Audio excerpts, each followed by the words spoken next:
Anyway, for this hybrid natin, specific sa hybrid, yung interior natin, iba siya, kumpara doon sa mga diesel natin gaya. So this is a cream white, tapos yung ano nito, two-tone na navy blue. For the floor matting natin, is naka-install na din siya. So, ito for this hybrid, naka-ambient light na din siya. Kung mapapansin, may ilaw. So, naka-ambient light na din.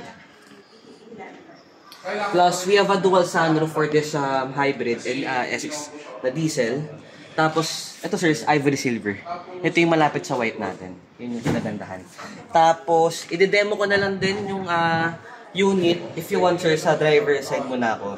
Okay. Tapos, isa sa passenger. Kaya dito sir, kung pwede naman po. Lagay ko natin dito. Oo. So, okay dito, mas malaki na infotainment natin, engage natin. So, pinag-combine na siya. Next, gagawin natin, push start naman na siya. So, press brake lang tayo. So, as of now, naka-on na siya. Wala lang tayo naririnig kasi hybrid siya. Pero, after 5 to 10 minutes, bilang gagana yung motor natin para mag-self-charge siya.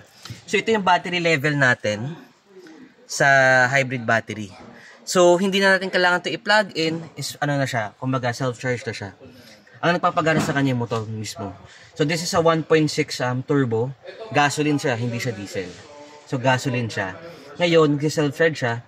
As of now, we have a 205, 1/4 siya. Kaya pa niya tumakbo ng 205. So, sa shift knob naman natin, you have 3 options lang. Reverse, neutral, and drive. So, ngayon, naka-drive, neutral, and reverse. So, pag nag-reverse tayo, sa labas may maririnig kayong parang hune yung tunog. Ayan o.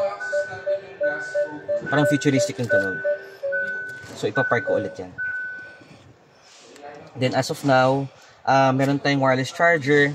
Meron tayong dalawang Type-C, 12 volts.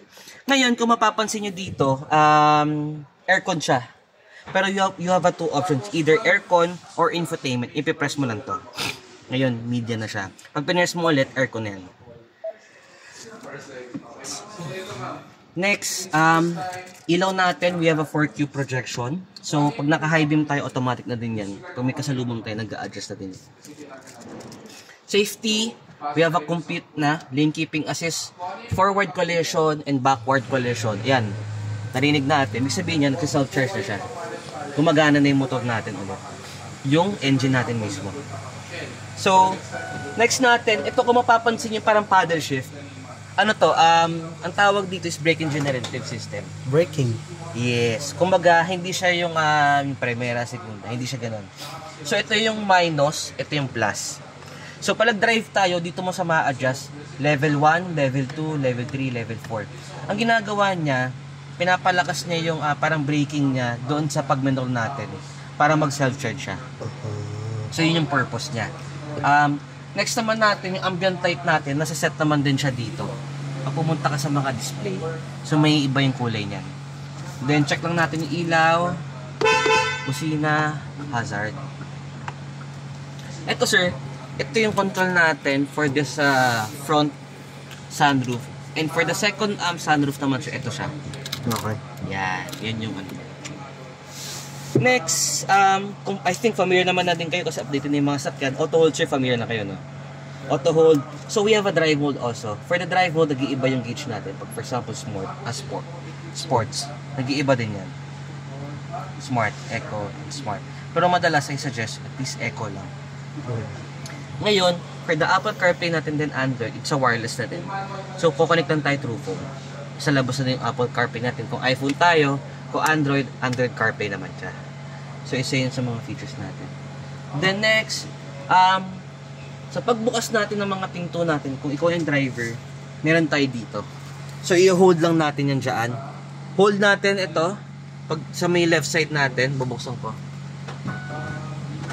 And sa right side, dyan naman, bubuksan ko din.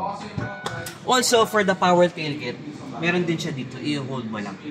Ngayon, lahat ng mga power windows natin and tailgate natin, pwede na natin siya i-manual. Ipipress mo lang dito yung power door off. Yan, power door off. Pag pinress mo yan, magiging manual na lahat. Pero di ko na siya yan. Pero yung, sarado ko lang ulit siya. So, yun yung isa sa mga, yun yung mga dapat natin tandaan. And regarding for the cruise control natin, ito yung cruise control natin. It's a smart. So ngayon, mag-activate lang yan once na tumakbo tayo ng 60 up. So ma-appreciate natin yung pag sa NLEX, SCTEX. So yun yung mga ano natin. Ito, good thing. Itong rear mirror natin, you have two options. Nagiging camera to. So yan, pipindutin, ibababa ko lang yan Yan, camera na siya. Hindi siya recording, pero pwede siyang maging camera sa likod. So, ito, pag gano'n mo ulit, mirror yan ulit. So, ikaw, depende sa'yo kung anong saan ka masanay. So, yun sa mga meron sa hybrid na wala sa mga diesel natin. Plus for this ambient light. Ngayon, meron din tong features na pag sinarado mo. For example, pag bubukas ka ng pinto, biglang nasa kalsada ka, di ba? Normally, pag nasa kalsada ka, titingin ka muna sa side mirror kung may nadaan sa sasakyan, di ba? Ito, madidetect na yan. For example, medyo alanganin, ilalak ka ng pinto. Masisense niya. So, may ganun tayong features na hindi mo mabubuksan yung pinto once na medyo alanganin yung pinto kapag bukas. So, yun. Yun lang naman yung mga dapat natin tandaan. Next, yun lang naman actually. Good thing lang dito, you have a 2 Type-C, kabilaan yan, up to 3rd row. Sir, familiar na din ba kayo kung paano isarado yung 3rd row ng mga upuan, kung paano iangat? Same lang din naman ng 2019 din yan. Ang gusto ko lang malaman, boss, yung function netong ayan, sir. Yung nasa gitna. Sa right, yan yung mga button natin. Papakita ko din sa inyo kung paano siya Ang manual dyan, backward, forward, and side. But for the recline is, yan sir, papakita ko sa inyo. Yeah. So yung backward tsaka forward natin, kung mapapansin nyo, baka pag pull nyo, ay, ang hirap ang bigat. Bigyan lang siya ng weight. So yan. Forward. Backward. Side natin ito. So ngayon, ang daan niya sa likod, mostly skip natin. So kung gusto mo, kung medyo masikip, adjust mo lang ito. Ngayon, kung gusto mo talaga siya i-recline talaga ito ng todo, yung higang-higa, kailangan mo siya i-side para hindi tumama dito. Okay. Ngayon ang control niya dito. Antayin sa footrest dito din sa maliit na dito. Okay. So lahat ng control lang. Okay. Anyway, ito, pwede din niya i-access to dito kung gusto niya buksan. Pero minsan, baka mamaya, mapapansin natin, ba't ayaw magbukas? Ibig sabihin nun, nakalock yung window natin.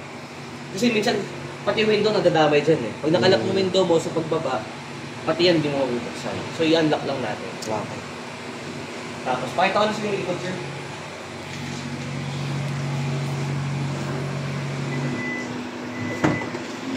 Ngayon, sir, wala itong spare tire. Kasi hybrid siya. Ngayon, ang meron tayo dito is Star Mobility Kit. For the Star Mobility Kit, ito yung ano natin, sealant, tire inflator, tapos ito, sir, parang may net lang tayo dito. Okay. Next, we have a 12 volts. Yung toolkit and jack natin meron tayo dito. Ipupull lang natin to. Ngayon, sir, familiar na ba kayo kung paano ibaba to? Yeah, ito. Ito muna siya. Pull lang natin to. Pag-pull, press down lang natin. Ngayon, pag binalik natin siya, kailangan mo na ibaksak para mag-lock. Okay. Pero yun lang din, sir. Alright. Ayos. Yun lang naman. If ever na lang, sir, may concern, just let me know para ma-assist ko. Okay, thank you. Alright, sir. So, yun. Actually, sir, good to go na to eh. Yung perfect ito na dun sa labas na to. So, pwede na itong daling Baguio. Or ano, ito, San Juan. Pwede.